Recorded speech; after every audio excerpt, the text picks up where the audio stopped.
สุกบ่ซ้ำนี้นางแม่นกินได้แล้วบ่ซ้ำนี้ฮะนี่สุกแล้วบ่สุกแล้วกินได้ว่าซ้ำนี้นะก็หอนเนี่ยไปกินกับข้าวเนาะโอเคสะไปเลยจับบ่ได้ดอกหอนเขาก็เอาพูด100,000ประมาณ4 โลแต่ว่าโมเมนต์ซีนนะสมปีพูดละ100,000แล้วนี่นะพูดละ100,000เต็มคู่มาพี่นางแม่นมาพี่ น้ำมือเลยเด้อน้ำมือเลยเด้อมือหน้าจังมาดินน้ำอีเด้อสบายดีบายบายเด้บายบายเนี่ยนี่เห็นนี่สบายดีนบบ้านนี่นบหอมได้บ้านหนึ่งหอมได้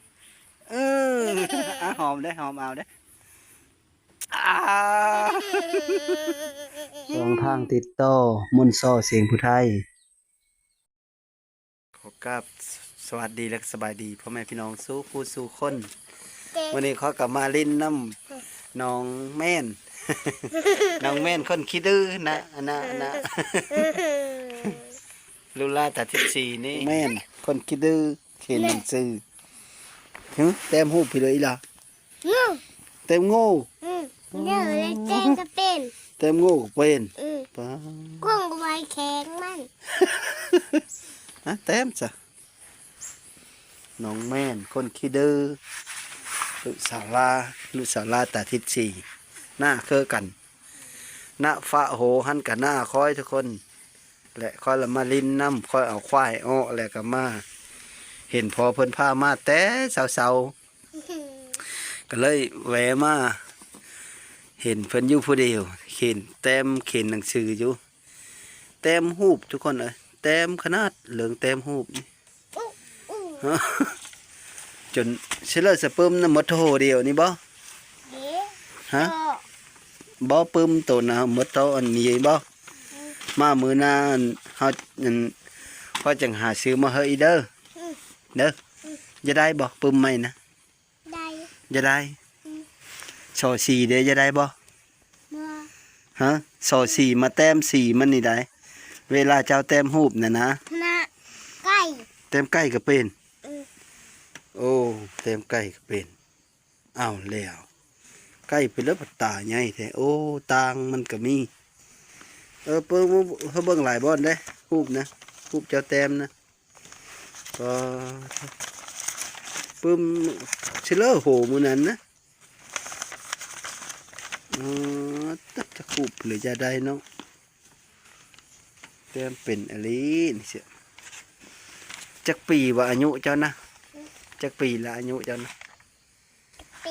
4 ปีบ่4 ปีแล้วเนาะ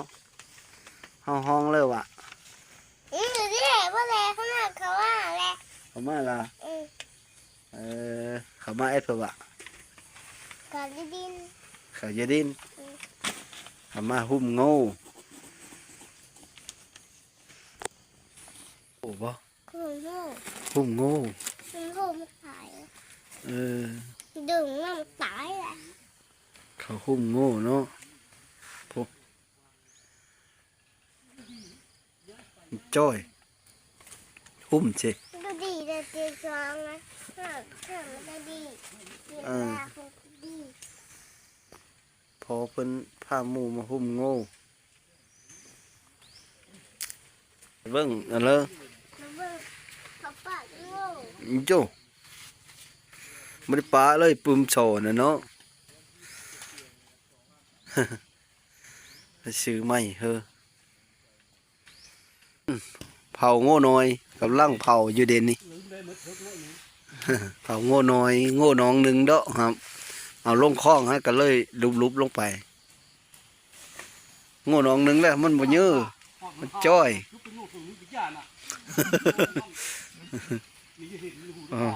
ผู้เจ้าเพิ่นเว้าแต้มได้นั่นแหละขี้แต่เต็มนุดเห็นโง่แต้มโง่เห็นพี่แต้มคนแต้ม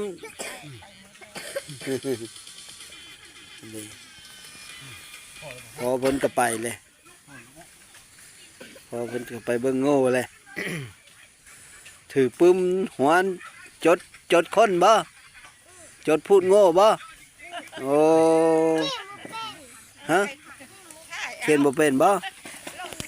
หัวหน้าได้นี่ได้หัวหน้าบัญชีได้นี่ได้จดจดเอาจดแล้วบ่ตาทิศแพงขวานจดเฮา พูดหนึ่ง โง่ก็โง่น้อยแล้วพูดเขากำลังคูดกำลังเฮ็ดโคอยู่ โง่จ้อยทุกคนโง่จ้อยเลยหุ้มแบบเลี้ยงกับมันบุบจังมันเป็นอะไรมันบ่เยอะจากเธอน่ะนะเราก็เลยหุ้ม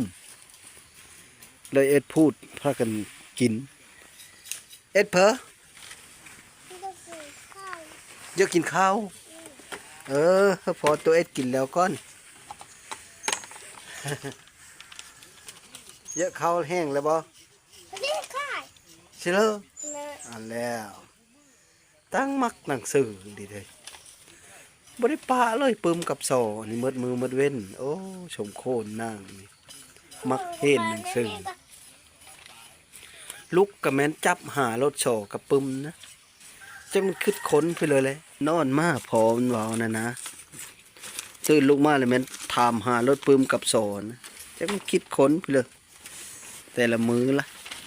โซเฮแล้วแม่นให้รถปึมเฮแล้วแม่นให้รถ นี่เต็มมีแต่เต็มกับเต็มหนักเต็มพี่เลอนี่นะเว้าพังได้เต็มพี่เลอ ขึ้น คน ขึ้น เชื่อแม่มันนะ มันมี เออ แมวอันนี้แมว แมวกับเต็มเชื่ออันนี้แม่มันนี่เด้ พร้อมมั้ย พอมันนี่เด้ อันนี้นะเอ้ยมันอะไรนี่เด้ อันนี้กูโก้ย มะโมงบ่ เออ นี่ได้น้องมันบ่ เออก็หลายคนอะไรเนาะเนี่ยนี้แล้วทุกคนมันเต็มจะเจอดีเลยเนาะพอเต็มเป็นนี่ทุกคนนางอันนี้นางแม่นนี่เป็นนักคิดขนเอ้าลุกมาจัดไปโอ้ก็เป็นมือมาแล้วอยู่กับปุ้มกับโซ่อันนี้ฮะเขียนแล้วเขียนหนังสือกับปั๊บแบบบ่มีผู้บ่นะไปห้องเฮนก็ไปอยู่บางมือก็บ่ได้ไปนะเป็นตะเก้งนั่นดีเลยจักแต้มจักขีดจักเขียนอยู่ไว้ๆอย่างนี้นี่อยู่ผู้เดียวมาหน้ากับผมไม่ได้ห้องได้ให้ไปเลยฮะ แม่นมดบ่ตัวแต้มนั่นมันนี้นะ ยินนุ่น เออตัวนี้ก็แม่นบ่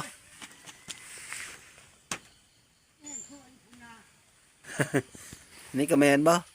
แม่ เออ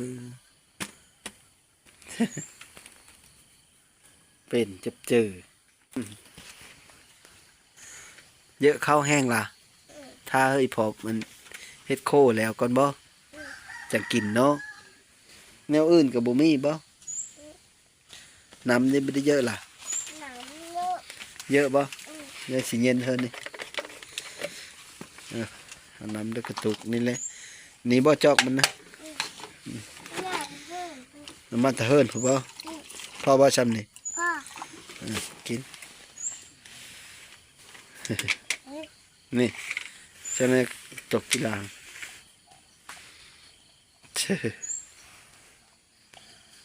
เสื้องามมาลีเนาะอี มาขอกัน วาดรูปเสืออี เกิดกัน นี่มีบ่เสือนะโอ้ยเสือสมิงนี่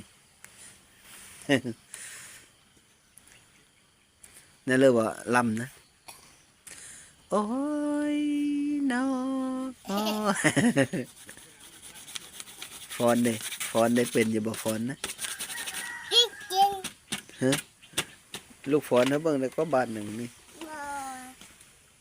บ่ บ่เอาฟ้อนกับฟ้อนบ่เฮอล่ำกับล่ำมื้อนั้นนะบัดมื้อนี้เพิ่นมีล่ำแล้ว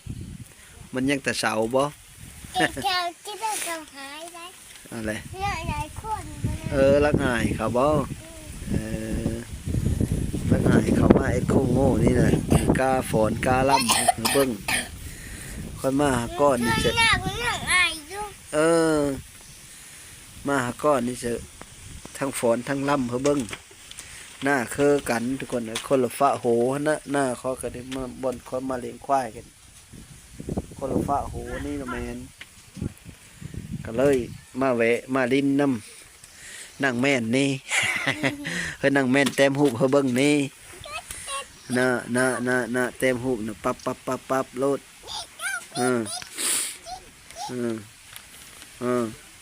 ออเต็มตาก้อนเต็มคนน่ะเนาะเต็มตาแล้วส่องเบิ่งแล้วกับเต็มปะ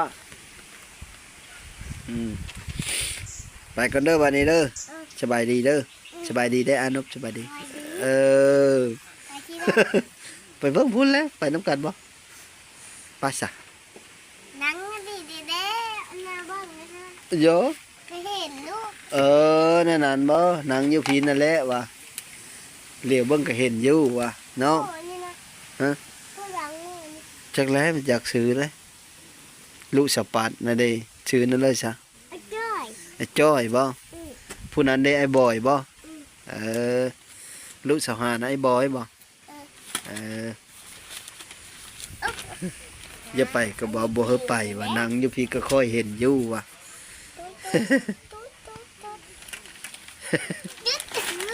ลาบ่กินกับซีนกินกับข้าวแล้ววะเพิ่นละกินลาน้อยลาเนาะแล้วขี้โง่แหละนะสิเด้อมาเบิ่งดูสุกแล้วบ่นี้ซ้ำนี้กินได้แล้วบ่เบิ่งดูแต่กำลังปิ้งปิ้งเฮอไอ้นางแม่นนี่นะปิ้งเฮอไอ้นายแม่นนี่เคยจะสุกแล้วนั่งแม่นเยอะข้าวแห้งแล้วบ่เยอะข้าวแห้งเลยเขาก็ป้าอีก น่ะพอกำลังปาดเยอะพวก ก็ไม่ได้ป้อนนะก็ไม่ได้ป้อนได้แล้ว เขาบ่ได้ป้อนเลยได้เขาการปานนั้นได้เขาบ่ป้อนเข้าตัวได้นางแม่นเอ้ย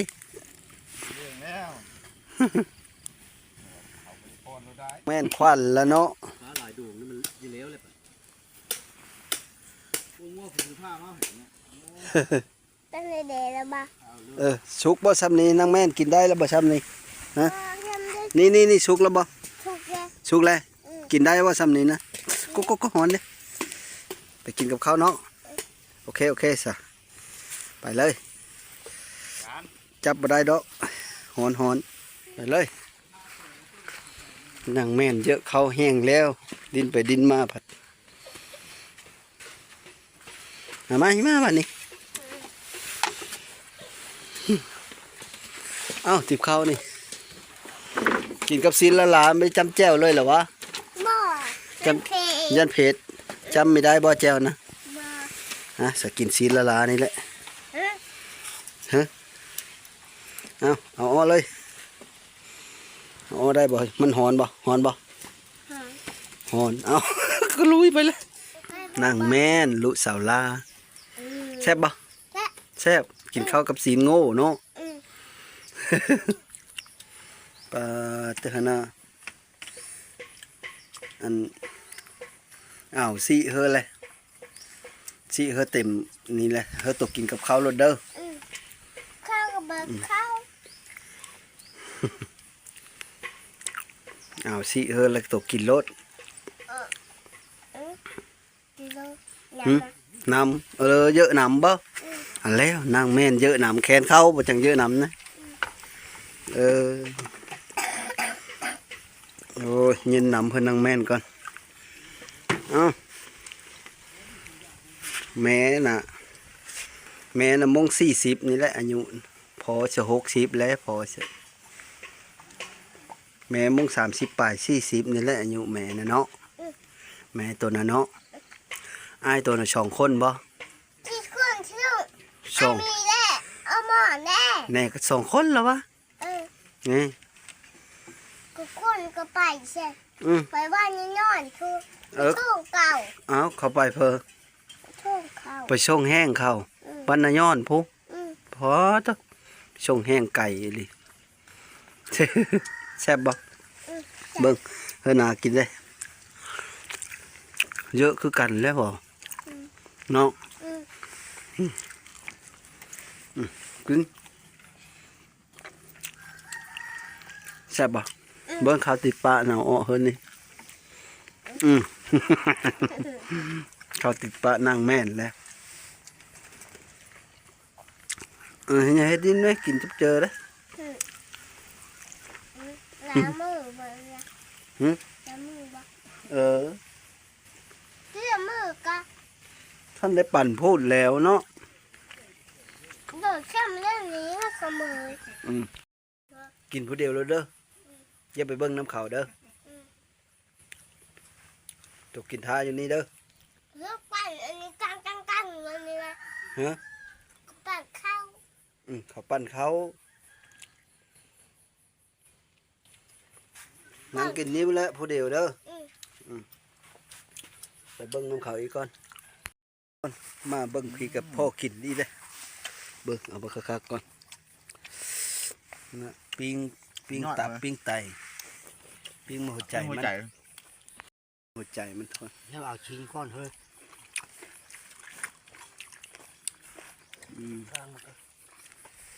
จับละ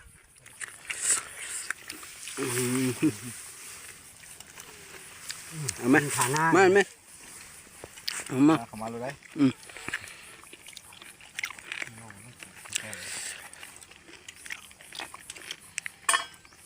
ปิ้งหมูหัวใจมันกับปิ้งไตมัน เหนียวเต็มมาเนาะแล้วก็หลอกบอมาเนาะเดี๋ยวแล้ว บุ๋มมีแนวกระลอกบ่ ก็ลอกนั่นกันเนาะ เขาตำแจ้วก็ได้เริ่มเลยแผนรถ มันคือดิบเกี่ยวผ้ามันไม่ได้คือหอมเชื่อเท่านั้นแหละพักโบพงหอมปุ๊ปบเนื้อเปิดกูปุ๊บไม่ได้ย่างหาฝนตกชื่อ เอาไปเฮือนั่งแม่นอีกก็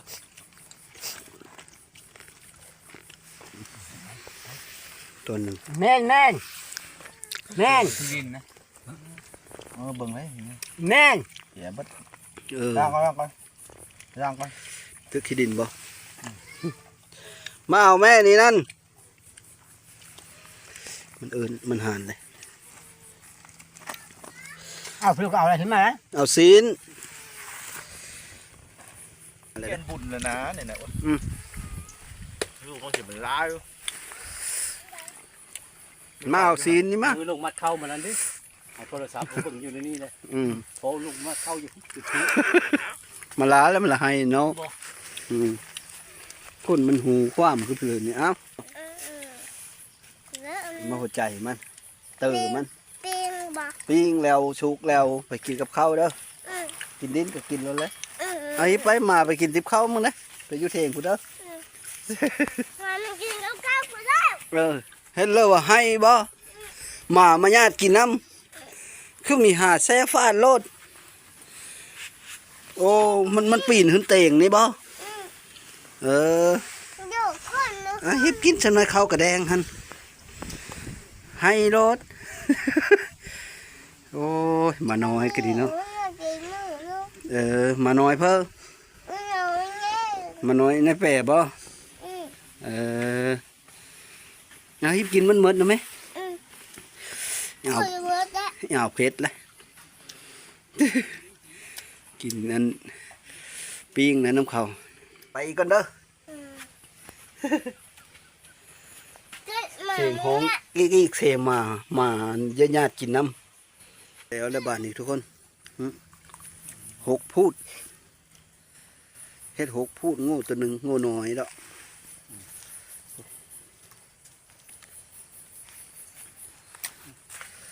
บริการโดย มาทำบรรณา ตัวนี้ก็จี้กินบุมดตัวนี้ จะจับอ้อเวน้านะ จี้นั่ง ชื่อพูดกันนั่น เบิ้งเอาเบิ้งตัวบาดก่อนยำได้บ่นี้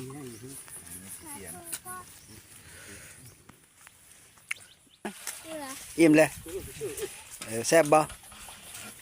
ยำแล้วมันเดี๋ยวนี้ยำหนังโถ โอ้ยำเละบ่นี้ฮะ พูดเสียงเอาลูก พูดละแสน ร้อยแล้วเลยบัด หกพูด ผู้ใดเอาเลยตัดสบาย พูดละแสน6พูด มันละคู่กันบ่นี้นะ ถึงแล้ว เพื่อก็เพื่อคู่50,000นั่น ข่อยกับนี่พูดนี่แหละ บ่ดีบ่หาชอบเบิ่งเอ้า แบ่งกันที่นี่เลย เอ เฮา อ นะ พูดนึง เออ เรื่องจ้าพูดนึง แบ่งเช่นนี้เด้อแบ่งกันอยู่นี่เด้อ ที่ก่อนมาพูดนึงเด้อมันไม่หมดแล้ว เอาเชื่อสิเลยเนาะเขาก็เอาพูด100,000ประมาณ4 โลแต่ว่าบ่แม่นซีนเด้อสมปีพูดละแสนแล้วนี่นะพูดละแสนเต็มคู่นะของคอยก็ดี ถุงยางมาใช้นี่นะ 100,000พูดหนึ่งก็ไหลเป็นเงินบาทกะสิประมาณเท่าเลย100 กว่าบาททุกคน เอ้ยไปข้อนะ ประมาณ160 บาทป่านนี้แหละ100,000นะบ้านนี้กะสุดท้ายก็เสร็จแล้วเมื่อแล้วบ้านนี้ทุกคนสุดท้ายก็ขอขอบอกขอบใจน้ำพ่อแม่พี่น้อง ที่เข้ามาติดตามรับส้มก็ขออยู่ดีมีแห้งขอโชคเข้ามาให้ลำให้รวยสู่คู่สู่คน มาพี่นางแม่นมาพี่ น้ำมือเลยเด้อน้ำมือเลยเด้อมือหนาจังมาดินน้ำอีเด้อสบายดี ใครดี บายบายเด้ บ๊ายบาย บายบายเนี่ยนี่เห็นเนี่ยนี่สบายดี สวัสดี นบบ้านนี้นบหอมได้บ้านหนึ่งหอมได้หอมได้หอมเอาได้